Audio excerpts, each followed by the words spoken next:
السلام والسلام عليكم. ভাই আপনার কাছে আমি ভাবতে পারবেন কতটা যে আমাদের মূল একটা উন্নতি আপনার আয়ের ঐতিহ্য যে আমাদের বাংলাদেশে যে কক্সবাজার পকেট থেকে রয়েছে এটা কিন্তু বর্তমান বিশ্বের মধ্যে একটি বৃহত্তম একটি পর্যটন কেন্দ্র। তো সেক্ষেত্রে এদিকে যাতায়াতের যেহেতু মূল একটা একটা কম স্মৃতি কেন রাখা হয়েছে কেন ছোট রাখা হয়েছে এটি আপনার কি মতামত? আসলে যদি বলতে চাই, এটা মনে করেন চট্টগ্রাম কক্সবাজার মহাসড়ক। আমরা যেহেতু কক্সবাজার নগরী পর্যটন নগরীর সন্তান, সেই সুবাদে বলতে চাই, এটা আমি মনে করি প্রশাসনের ব্যর্থতা, এক কথায় প্রশাসনের ব্যর্থতা।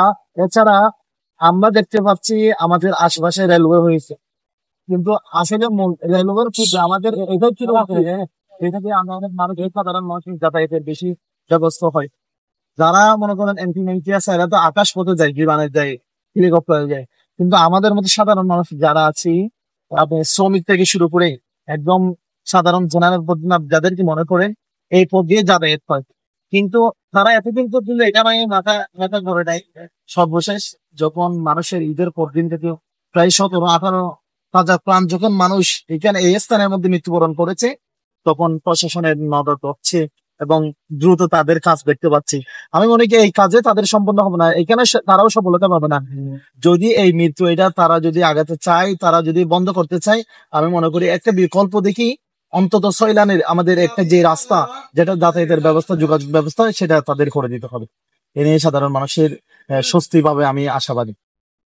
আচ্ছা ভাই, বিগত 20 বছর ধরে কিন্তু এই অবস্থা করছে পড়ে যে কোনো জায়গায় একটু আপনার গর্ত হয়ে গেছে সেখানে কোনোভাবেই সড়ক বিভাগের লোকজন কিন্তু মোটামুটি একটু হ্যাঁ, পাতলি একটু কাজ করে সেটিতে আসলে 20 বছর ধরে আমাদের যে মূল একটা রোড কক্সবাজারের এত খারাপ, এই মুহূর্তে এত বিকৃত হওয়ার কারণটা কি? এটা কাজের সবচেয়ে বড় মাপের ব্যর্থতা মনে করে। আসলে আপনি তো জানেন বাংলাদেশের দুর্নীতির কোনো শেষ নাই। আপনি আমাদের চট্টগ্রাম বিভাগে যে দেখেন, যারা 15-16 বছর 20 বছর ধরে আপনি যাদেরকে, আমরা যাদেরকে এমপি মন্ত্রী মনে করেছি, যারা আমাদের অভিভাবক ছিল, তারা বৈধ হোক অবৈধ হোক, তারা তো এই দেশের মন্ত্রী ছিল, এমপি ছিল। চট্টগ্রাম থেকে আমাদের এই যে চট্টগ্রামের কথা বাদ দিলাম, আমরা আমাদের কক্সবাজার 4টা আসনের মধ্যে 4 এমপি আছে। এখানে স্থানে যেহেতু এটা সমিতির মধ্যে পড়ছে, চট্টগ্রাম বিভাগে সাতকানিয়া লোহাগাড়ার মধ্যে, এখানে নদী ছিল, একটি নদী ছিল আবু রাজা মোহাম্মদ নদী এমপি ছিল।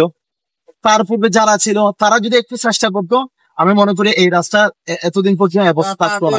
তো যাই হোক, সর্বশেষ আমরা আল্লাহ তাআলার কাছে কামনা করছি, আমরা চাচ্ছি মানুষের মৃত্যুবরণের এই সংখ্যা একটু কমে আসুক, মানুষ সুন্দরভাবে যাতায়াত ব্যবস্থা, যোগাযোগ ব্যবস্থা যাতে সুন্দরভাবে হয়, সেই প্রত্যাশা রেখে বাংলাদেশ গভর্নমেন্ট সরকার, বর্তমান সরকারের কাছে আমি আশাবাদী। আপনারাও দোয়া করবেন, দোয়া চাই সাধারণ জনগণের পক্ষে এই কথা বলছি। আসসালামু আলাইকুম। ওয়ালাইকুম আসসালাম। আপনি আমাকে গুরুত্বপূর্ণ সময় দিয়ে সংস্কৃতি করতে সত্যি আমরা আশা করি।